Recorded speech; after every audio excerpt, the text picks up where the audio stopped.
देखिए क्वेश्चन क्या है कि कोई बर्तन एक खोखले अर्धगोले के आकार का है, ठीक, जिसके ऊपर एक खोखला बेलन अध्यारोपित है, मतलब कि उसके ऊपर एक खोखला बेलन है और नीचे का हिस्सा कैसा है, अर्धगोला है। ऐसा टाइप कुछ बर्तन है और कह रहा है कि अर्धगोले का व्यास 14 सेंटीमीटर है तथा इस बर्तन की कुल ऊंचाई कितनी है, 13 सेंटीमीटर है।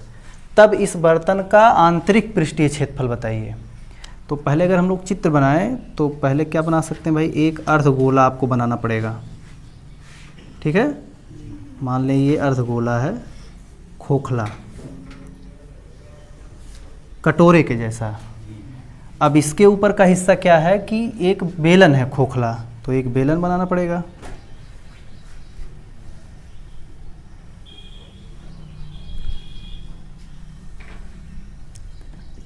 ये हो गया इसके ऊपर बेलन, ठीक। इस टाइप का कोई बर्तन है, ऐसा बर्तन है, हाँ। अब ये खोखला बेलन है और ये नीचे खोखला अर्धगोला है। अब दिया क्या भाई, अर्धगोले का व्यास, यानी कि व्यास टोटल यहाँ से यहाँ तक कितना दिया है, 14 सेंटीमीटर दे रखा है। और कह रहे हैं कि इस बर्तन की कुल ऊंचाई कितनी है, 13 सेंटीमीटर, यानी यहाँ से ऊपरी सिरे से लेकर हम लोग नीचे तक अगर आ जाएं तो ये कितने सेंटीमीटर का है, 13 सेंटीमीटर का है ये। अब कह रहे हैं कि इसका आंतरिक पृष्ठीय क्षेत्रफल बताइए। तो बताइए इस बर्तन का आंतरिक पृष्ठीय क्षेत्रफल कैसे मिलेगा भाई। अर्धगोले का हम लोग वक्र पृष्ठ निकालें, जो नीचे का हिस्सा अर्धगोला है ना, बोलिए। और बेलन का क्या निकाल दें, बेलन का भी वक्र पृष्ठ, और दोनों का वक्र पृष्ठ निकाल के अगर जोड़ दें तो हमें बर्तन का क्या मिलेगा, आंतरिक पृष्ठीय क्षेत्रफल। क्यों, तो व्यास दिया है तो पहले त्रिज्या निकालें। लिखेंगे दिया है अर्धगोले का व्यास,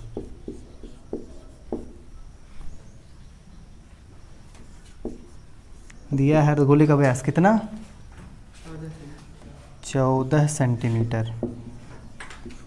अर्धगोले का व्यास कितना है, 14 सेंटीमीटर। तो बताइए त्रिज्या कितनी हो जाएगी भाई, व्यास त्रिज्या का 2 गुना होता है, तो त्रिज्या व्यास 2 गुना होता है ना त्रिज्या का, हाँ। तो त्रिज्या कितना हो जाएगा, 7 सेंटीमीटर हो जाएगा ना। अच्छा, जो अर्धगोले की त्रिज्या होगी यानी यहाँ से यहाँ तक, वही त्रिज्या किसकी होगी, हाँ, बेलन की भी वही होगी। तो यहाँ नीचे लिख सकते हैं कि बेलन की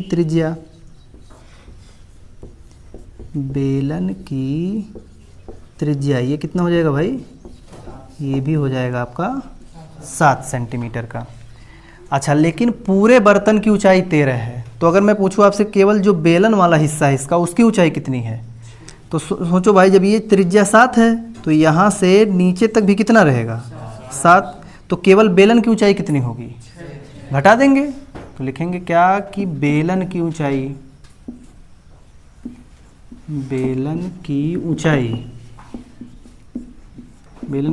13 में से हम लोग 7 अगर घटा दें तो कितना आ जाएगा, 6 सेंटीमीटर, ठीक। बेलन की ऊंचाई कितना हो गया, 6 सेंटीमीटर, ठीक है। अब कह रहा बर्तन का आंतरिक पृष्ठीय क्षेत्रफल, तो लिखेंगे बर्तन का आंतरिक पृष्ठीय क्षेत्रफल।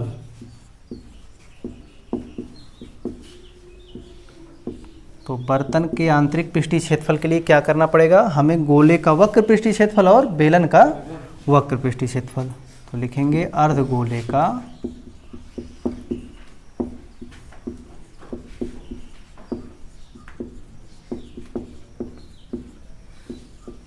वक्र पृष्ठीय क्षेत्रफल, और इसमें हम लोग क्या ऐड कर दें, क्या जोड़ दें भाई, बेलन का वक्र पृष्ठीय क्षेत्रफल। समझ पा रहे हैं, अगर दोनों का वक्र पृष्ठीय आप जोड़ देंगे तो हमें पूरा बर्तन का आंतरिक पृष्ठीय क्षेत्रफल मिल जाएगा। तो अर्धगोले का वक्र पृष्ठीय क्षेत्रफल का फार्मूला क्या होता है भाई, 2 पाई आर स्क्वायर प्लस बेलन का वक्र पृष्ठ 2 पाई आर एच, और सब है आपके पास। तो दो है भाई, पाई का मान 22/7 और आर स्क्वायर यानी कि 7 × 7, फिर प्लस, फिर यहाँ पे 2 है गुणे पाई का मान 22/7, त्रिज्या कितना है भाई 7, और गुणे ऊंचाई, बेलन की ऊंचाई कितना निकाले हम लोग 6। इसको सॉल्व कर लें तो इतने सेंटीमीटर स्क्वायर आपका क्षेत्रफल आएगा। तो अगर जल्दी इसमें से सॉल्व करें तो देखो 2 × 22/7 इसमें भी है, इसमें भी है, कॉमन हो जाएगा। 7 × 7 = 49 और 7 × 6 = 42, 49 42 91, और 91 को अगर कैंसिल करें 7 से तो 13 × 7 = 91 आएगा ना, 13 से कट जाएगा। तो 13 दूना 26 और 26 का गुणा किस में करा देंगे 22 में, तो 26 दूना 52 के 2 हासिल 5, 26 दूना 52 5 57।